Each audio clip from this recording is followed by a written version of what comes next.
পার্টির সংগ্রামী নেতৃবৃন্দ, প্রিয় কমরেড ভাইয়েরা এবং বোনেরা, শহীদ তাজুলের প্রয়াণের 40 বছর অতিক্রান্ত হয়েছে। তার নির্মম হত্যাকাণ্ড, একজন বীর পুরুষের আত্মদান আমাদের দেশের সংগ্রামকে, আমাদের দেশের রাজনীতিকে মোড় ঘুরিয়ে একটা নতুন পর্বে নিয়ে গিয়েছিল। এবং এটা 40 বছর আগে তার মৃত্যুর ভেতর দিয়ে কমরেড তাজুলের অবদান নিঃশেষ হয় নাই, তা আজও অব্যাহত আছে।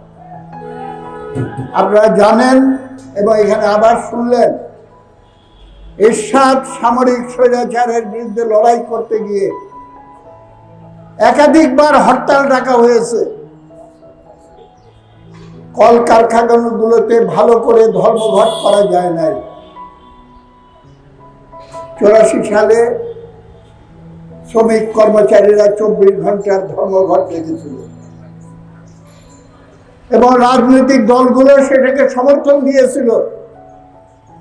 আমাদের কাছে চ্যালেঞ্জ ছিল, এইবারের হরতালে শ্রমিক শ্রেণী অংশগ্রহণ করলে আমরা আন্দোলনকে নতুন জায়গায় নিয়ে যাব।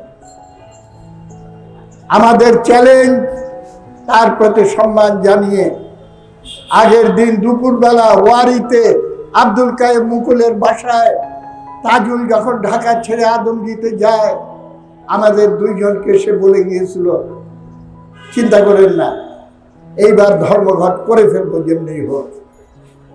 রাতের অন্ধকারে যখন প্রথম শিফট চালু হবে, তার আগে আগে মিছিল বের করেছিল, পিকেটিং মিছিল এবং সমাবেশ বাড়ছিল। সেই সময় দালাল, শ্রমিক নামে দালাল সাধু, তার গুন্ডা বাহিনী যে তাজুলকে পেছনে ছুরিকাঘাত করে হত্যা করেছিল। সব শ্রমিককে ঐক্যবদ্ধ করা আমাদের কর্তব্য, কিন্তু সাধুর মতো দালাল শ্রমিক এবং তাদের সংগঠনকে আমরা শুধু ঘৃণা করি না, তার বিরুদ্ধে সংগ্রাম আমাদের দায়িত্ব। তাজুল আজকে খুবই প্রাসঙ্গিক, কেন স্বৈরাচার এখনো শেষ হয় নাই। ফ্যাসিস্ট চেহারা নিয়ে এখন আমাদের দেশের উপরে তারা চেপে বসেছে এবং তাদেরই পেটুয়া সংগঠন হলো শ্রমিক লীগ, শ্রমিক দল, এগুলো হলো লুটেরা ধরিকদের সংগঠন।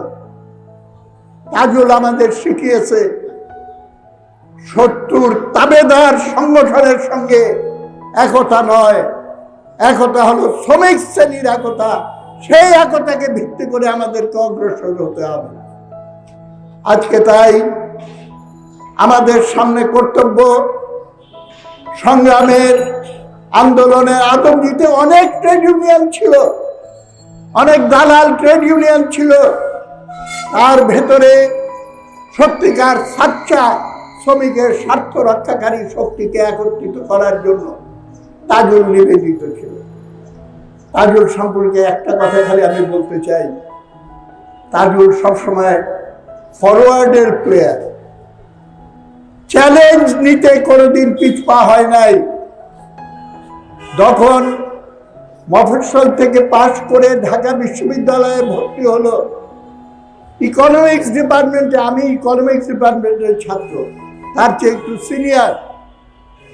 এসএম হল ছিল আমাদের সবচেয়ে দুর্বল, কাউকে পাওয়া যায় না এসএম হলে ভর্তি হয়ে ওইখানে ছাত্র ইউনিয়ন এবং পার্টির কাজ করি। তখন তাজুল এবং আরো 2-4 জনকে মিলে আমরা রাজি করালাম এবং তারা আনন্দের সঙ্গে, সাহসের সঙ্গে রাজি হলো। এসএম হলে ভর্তি হয়ে সেখানকার পার্টি গ্রুপ এবং পার্টি শাখা পরবর্তীকালে গঠিত হয়, সেটা পরিচালনা করার দায়িত্ব আমার ছিল। ওর জন্য তাজুলকে খুব ঘনিষ্ঠভাবে সেই সময় থেকে আমি চিনি। ছাত্র ইউনিয়নের সম্পাদক মণ্ডলীর একজন অন্যতম সদস্য হিসেবে দায়িত্ব পালন করেছে, মুক্তিযুদ্ধে অংশগ্রহণ করেছে এবং চ্যালেঞ্জ গ্রহণ করে আজমদীতে, সেখানে আজম ভাই, আলী আজম প্রমুখ নেতৃবৃন্দ, বাসার ভাই প্রমুখ নেতৃবৃন্দ আগে থেকে ছিল। তাদের সঙ্গে যোগ দিয়ে শ্রমিক আন্দোলন গড়ে তোলার চ্যালেঞ্জ গ্রহণ করে। বাইরের লোক যেতে দেবে না। এমএ পাস তাজুল ইসলাম বদলি শ্রমিক হিসেবে খাতায় নাম লিখিয়ে সেইখানে ঢাকা বাজু সেইখানকার বস্তির ভেতরে একটা ঘরে দুগ্ধপোষ্য তার শিশু তাদেরকে নিয়ে এসে সেখানে থাকে যাতে কাজ ঠিক মতো করা যায়। এই তাজুলের জীবন থেকে আমাদের শিক্ষা দিতে হবে। সেরকম ত্যাগী আত্মনিবেদিত অগণিত কর্মী আজকে যদি ঝাঁপিয়ে পড়ে তাহলে পরে কেবলমাত্র স্বৈরাচার শাসন এবং ফ্যাসিস্ট দুঃশাসনই নয়, এই বাংলার মাটি থেকে আমরা সমস্ত রকম শ্রেণী শোষণ এবং আধিপত্যকে মুক্ত হয়ে আমরা আমাদের মুক্তিযুদ্ধের স্বপ্নকে বাস্তবায়ন করতে পারবো। কমরেড তাজুল বিপ্লবের বিজয় হোক। লাল সালাম।